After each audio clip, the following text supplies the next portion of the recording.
मेरी सास हर 5 महीने में मुझे जड़ी बूटी खिलाती थी और कहती थी, देखो तुम 5 महीने में बच्चे को जन्म दोगी।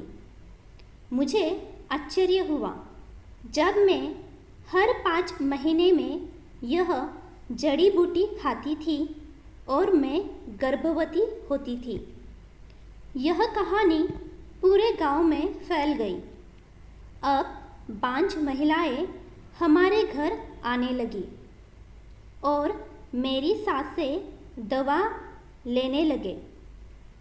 मुझे अपनी सास पर शक होने लगा, इसलिए एक दिन मैं उनके कमरे में छुपी हुई थी और सामने का नज़ारा देखकर मेरे पैरों तले जमीन खिसक गई, क्योंकि मेरी सास महिलाओं की डिलीवरी के दौरान।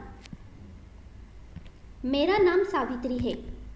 मेरी शादी एक अच्छे घर में हुई थी और मेरी सास मुझसे बहुत प्यार करती थी।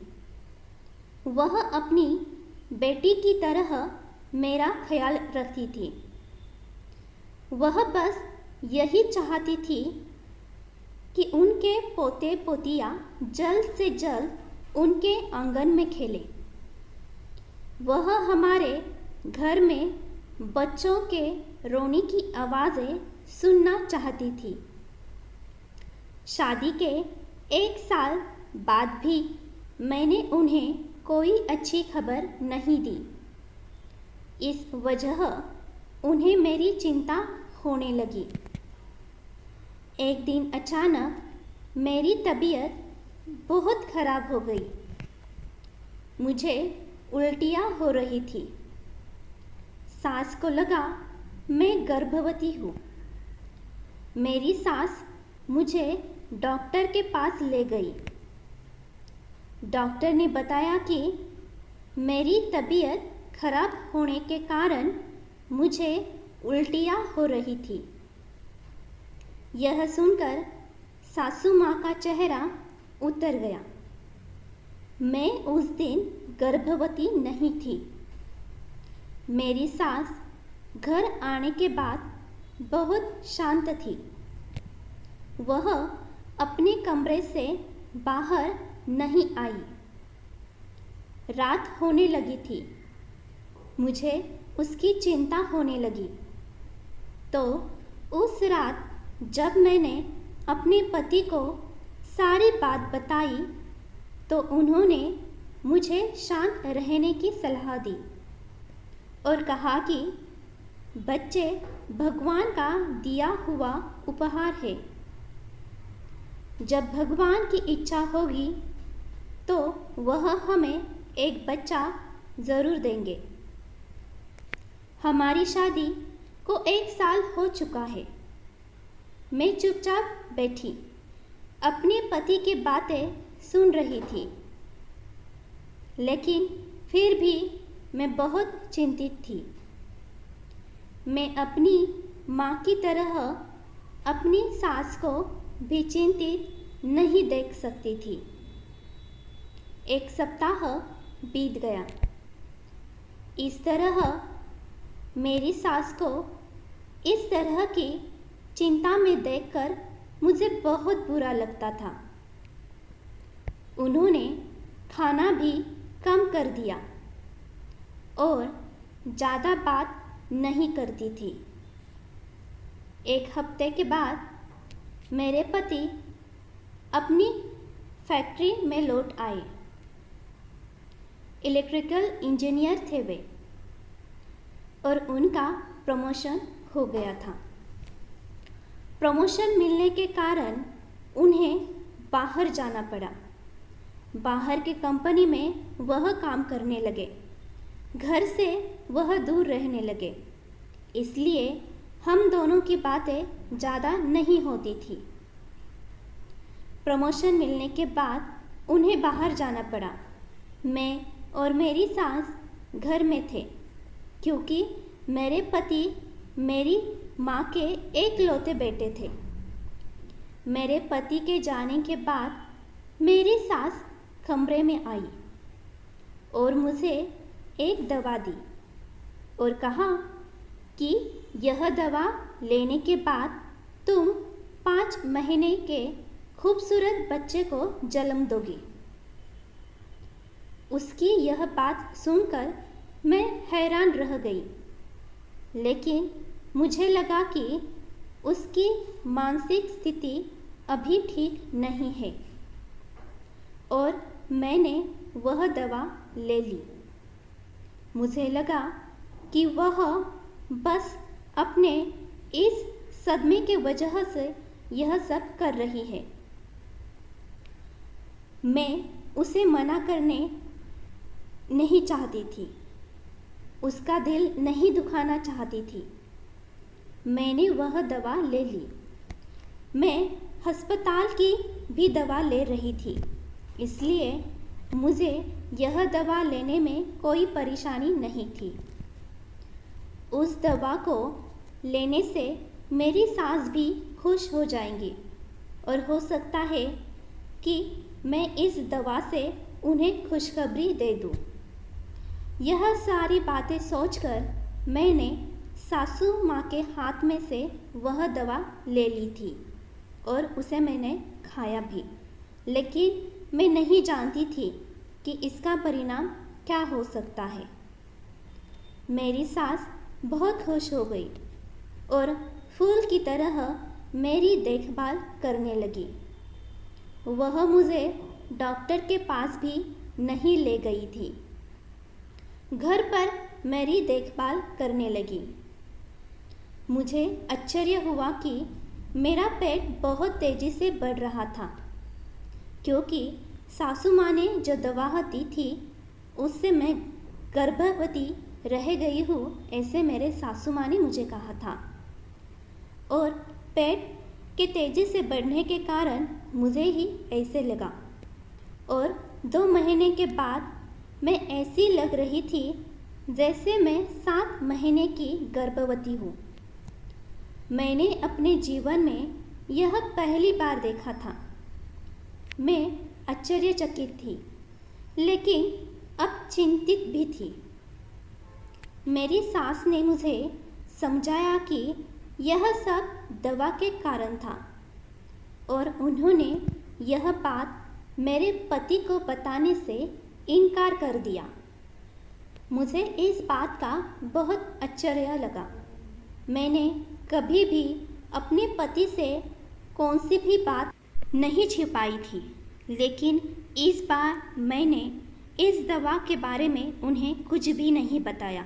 मुझे लगा उनको बताने के बाद सासू माँ को अच्छा नहीं लगेगा,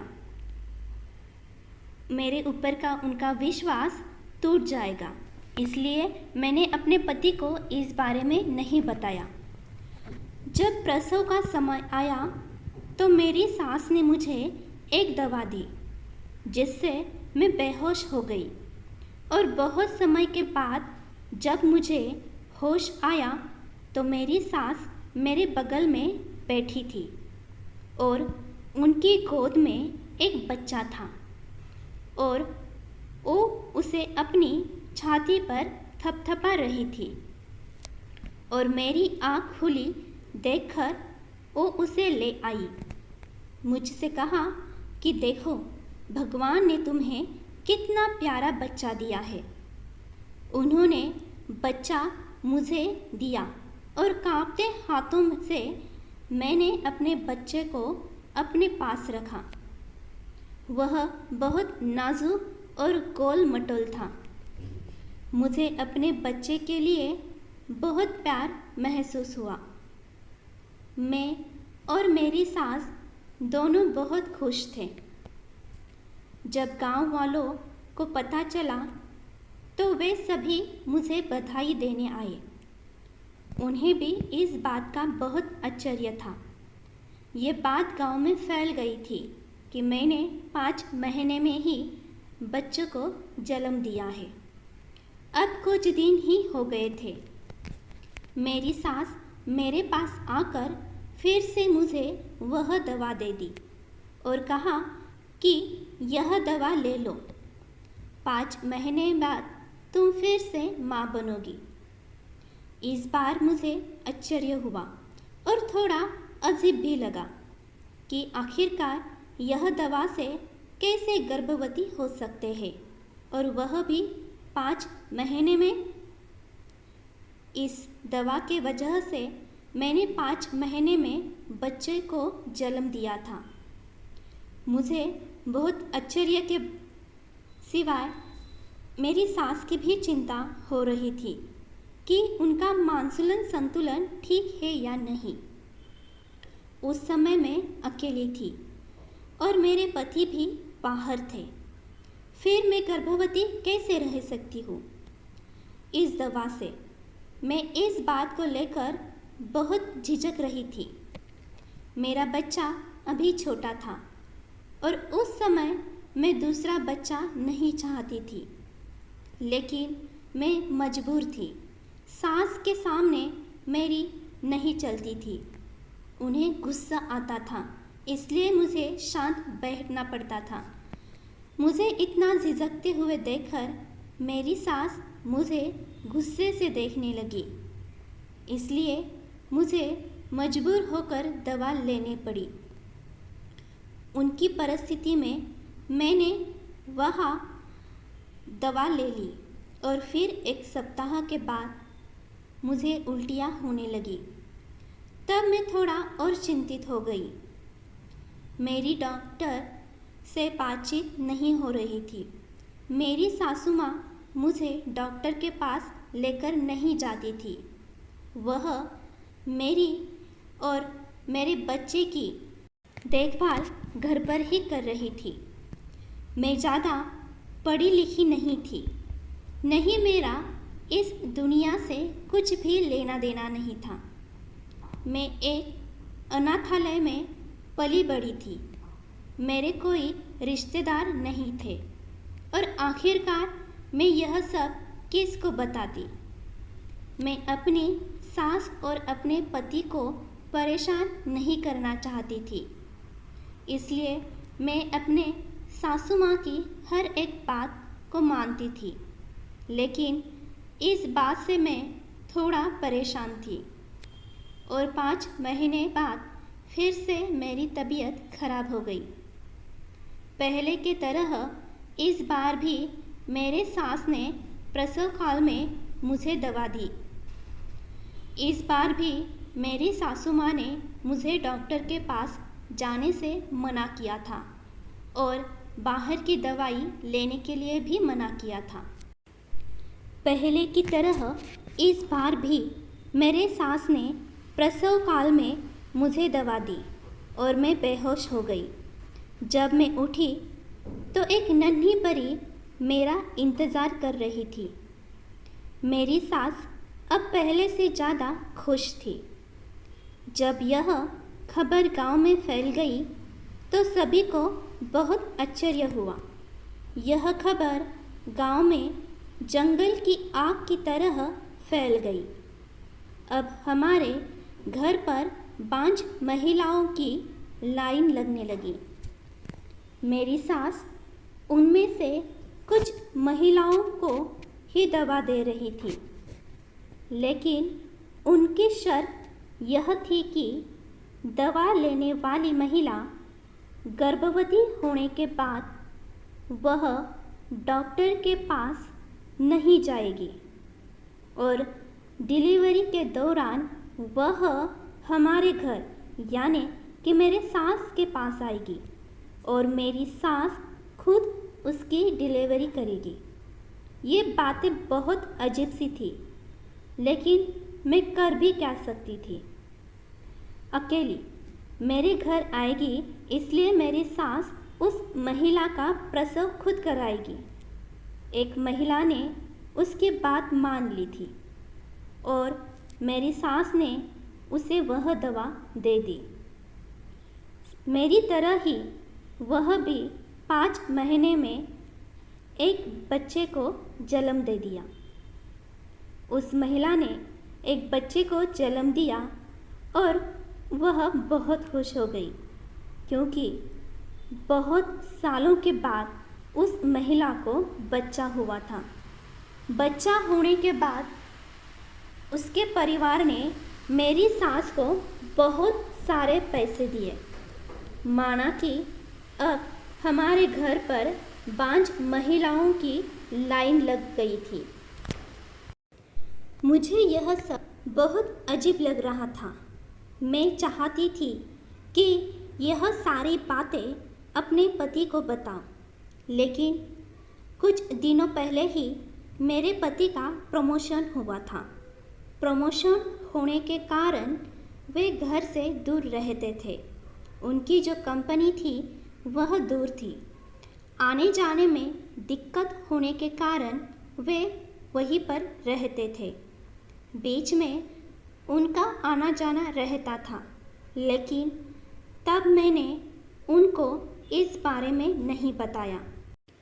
मेरे पास मोबाइल फ़ोन नहीं था और मैंने कभी इसका इस्तेमाल नहीं किया था। हमारे घर में एक पुराना टीवी था। मैंने बस टीवी चालू किया। टीवी पर कुछ समाचार चल रहे थे। वहाँ एक महिला रो रही थी क्योंकि उसका नवजात बच्चा गायब हो गया था। मैंने टीवी बंद कर दिया और अपने दोनों बच्चों को पास लिया। उस रात मेरी सास फिर मेरे पास आई और मुझे दवा लेने के लिए कहा। इस बार मैंने उन्हें मना कर दिया। मेरे दोनों बच्चे अभी छोटे थे। मैं तीसरा बच्चा नहीं चाहती थी। मेरी सास माँ मेरा इनकार सुनकर बहुत गुस्सा हो गई। उनको क्रोधित देखकर मैं डर गई। क्रोधित हो गई और मुझे धमकी देने लगी कि सुबह तक मैंने यह दवा नहीं खाई तो इसका परिणाम अच्छा नहीं होगा। वह बाहर चली गई। उनके प्रति मेरे मन में डर बैठ गया। सब कुछ अलग चल रहा था, लेकिन मैं करती भी क्या। मैं चाहती थी कि ये सारी बातें मैं जल्द से जल्द अपने पति को बताऊं। मेरी सासू माँ कमरे से बाहर चली गई, लेकिन उस बार वह अपना छोटा सेल फोन वही बिस्तर पर छोड़ दिया था। वह अपना फ़ोन खुद से कभी अलग नहीं होने देती थी। पता नहीं उस मोबाइल में ऐसा क्या था। उस मोबाइल पर कभी कभी मेरे पति का फ़ोन आता था। मैंने जल्दी से उस फ़ोन को उठाया, लेकिन मैं फ़ोन चलाना नहीं जानती थी। मैंने उन्हें सब सच सच बता दिया। मेरे पति हंसने लगे और मुझसे कहा कि तुम मेरे साथ मजाक कर रही हो। मैंने उन्हें समझाया कि बड़ी मुश्किल से मैंने ये फ़ोन चलाना सीखा है और आपको फ़ोन किया है इसलिए कि इन सारी बातों को मैं आपको बताऊं, और आप हंस रहे हो। उन्हें समझाने की कोशिश कर रही थी, लेकिन मेरे पति ने गुस्से में फ़ोन काट दिया। लेकिन अब मैं परेशान हो रही थी। अगले दिन मेरी सास ने मुझे बताया। जब उन्होंने दवा के बारे में पूछा तो मैंने उन्हें बताया कि मैंने वह दवा ले ली है। दोस्तों, यह था कहानी का भाग पहला, और इस कहानी के भाग दूसरे को ज़रूर सुनना, क्योंकि यह कहानी बहुत ही इंटरेस्टिंग है और मैं आशा करती हूँ कि आपको यह कहानी ज़रूर पसंद आई होगी। तो दोस्तों, आप इस चैनल पर नए हो और आपको वीडियो पसंद आया होगा तो वीडियो को लाइक और चैनल को सब्सक्राइब करना ना भूलिएगा। और हाँ, इस कहानी का पार्ट 2 ज़रूर देखिएगा। तो चलो फिर से मिलते हैं इस कहानी के पार्ट 2 के साथ। तब तक धन्यवाद।